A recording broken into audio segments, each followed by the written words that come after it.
The morning mist clings to the ancient basin of Mexico. It shrouds the ruins of a civilization that history has learned to fear. We are taught to see a paradise lost to foreign greed. Textbooks paint a picture of noble astronomers gazing at the stars. They describe a society of poets, engineers, and misunderstood philosophers. This romantic vision serves to soothe our modern, guilty consciences. But the earth beneath this valley tells a much darker story.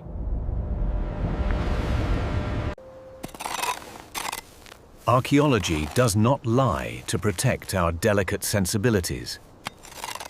It reveals a truth that is cold, hard, and jagged. We must strip away the gold leaf to see the iron reality. This was not merely a culture of art and floating gardens.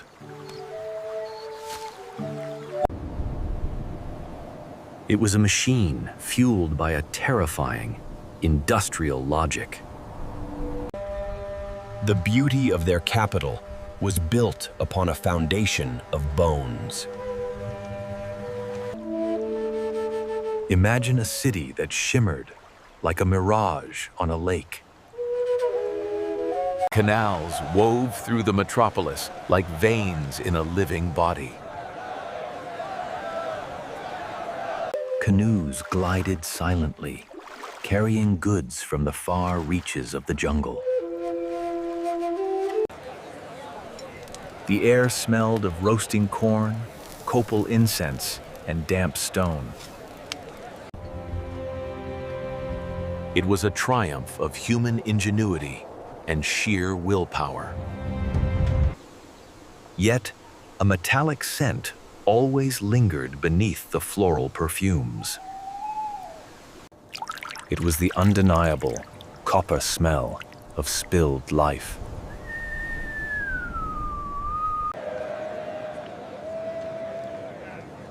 The Central Plaza was not just a civic gathering place. It was a stage designed for the ultimate theatrical performance of death. Thousands gathered here, not in joy, but in paralyzed awe. They watched the priests ascend the steps toward the sun.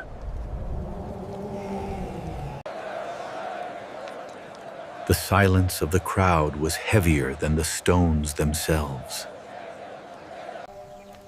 This was not random violence committed by savages.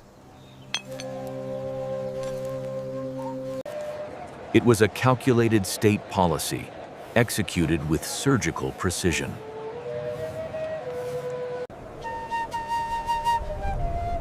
We often dismiss these acts as mere religious fanaticism.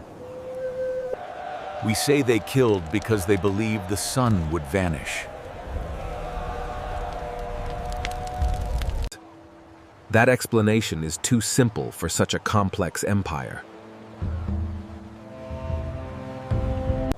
It reduces intelligent political strategists to superstitious children.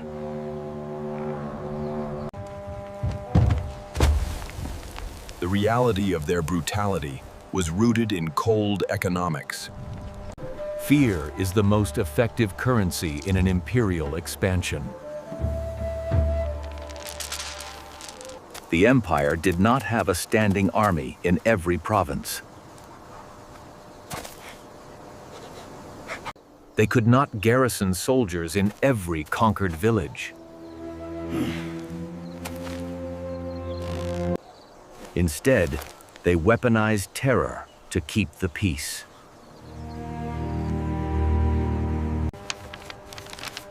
A rebellion meant you would not just die, but vanish. Your existence would be consumed to feed the cosmic order.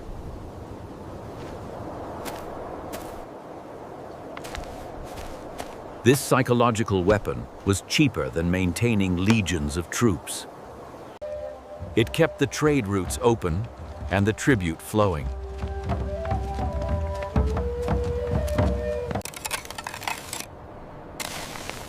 We must look at the famous skull racks unearthed by diggers.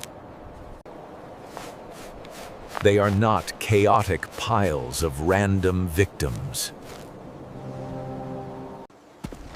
They are carefully organized archives of the state's absolute power.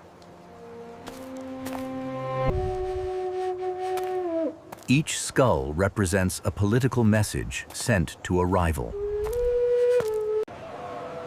The sheer scale of these structures defies our comprehension. Early chroniclers were accused of exaggerating the numbers for effect.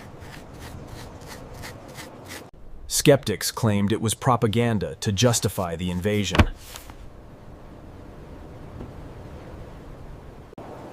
But the spade has vindicated the darkest of those old tales. We have found the towers of calcium cemented with mortar.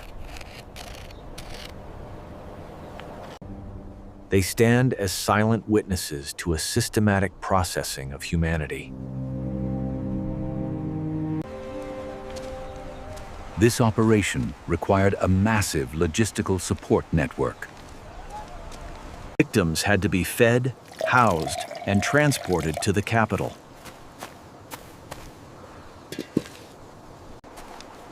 It was a grim economy that rivaled the cattle drives of the West. Merchants grew rich, transporting the doomed to their final destination. The empire demanded a tax paid in beating hearts.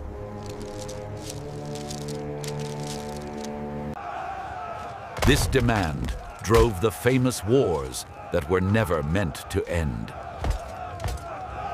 They called them the Wars of Flowers, a poetic euphemism. Warriors met not to conquer land, but to harvest captives. It was a sport where the score was kept in flesh.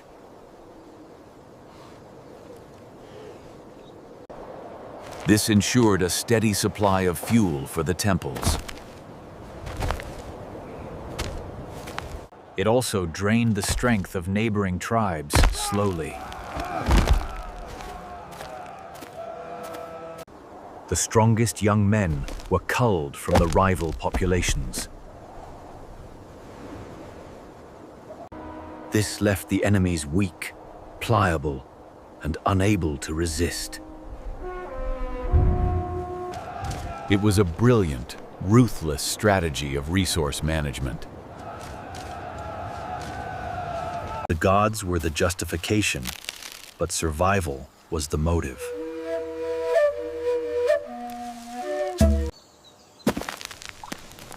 The ecosystem of the lake was fragile and prone to famine. Droughts could wipe out the food supply in a season.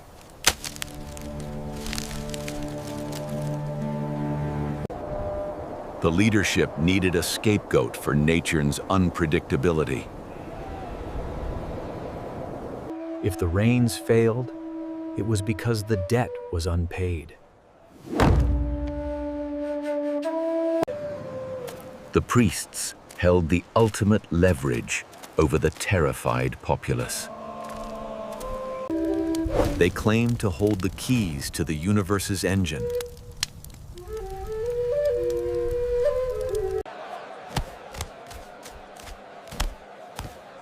Disobedience was not just a crime against the state. It was a crime against reality itself.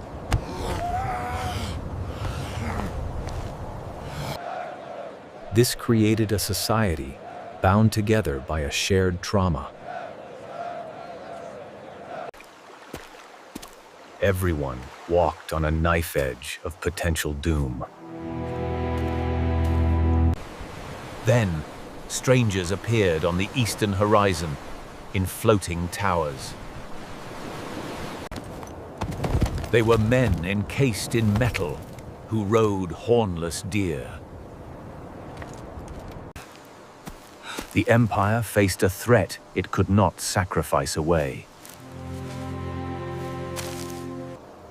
The leader of the invaders saw the cracks in the armor.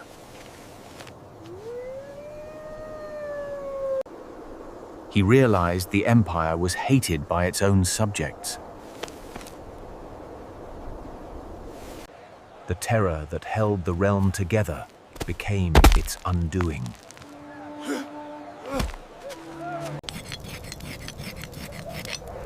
Tribes who had lived in fear saw a chance for revenge. They flocked to the metal men, eager to burn the temples.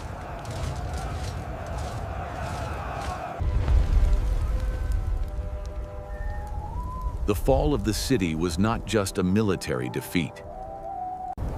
It was a collapse of the psychological wall of fear.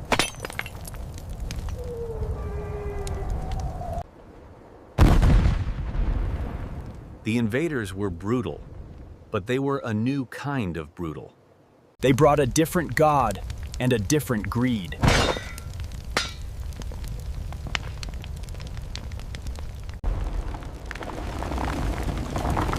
History often frames this as a clash of good and evil. It was actually a collision of two predatory systems.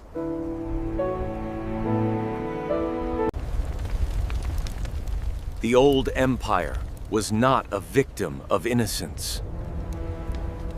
It was a victim of its own unsustainable hunger. We look back and judge them with our modern eyes.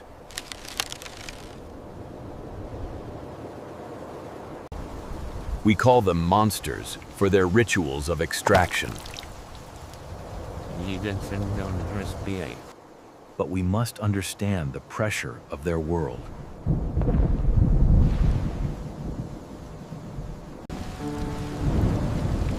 They lived in a landscape that tried to kill them daily. They built a civilization in the center of a hostile lake. Every stone was placed with the sweat of desperate effort.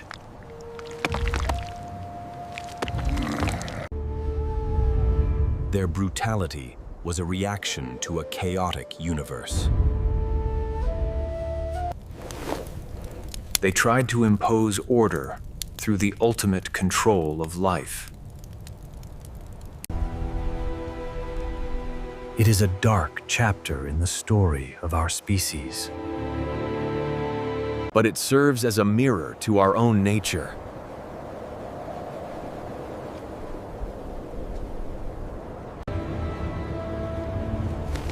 We are capable of immense beauty and great darkness. The Aztecs were not demons, nor were they saints.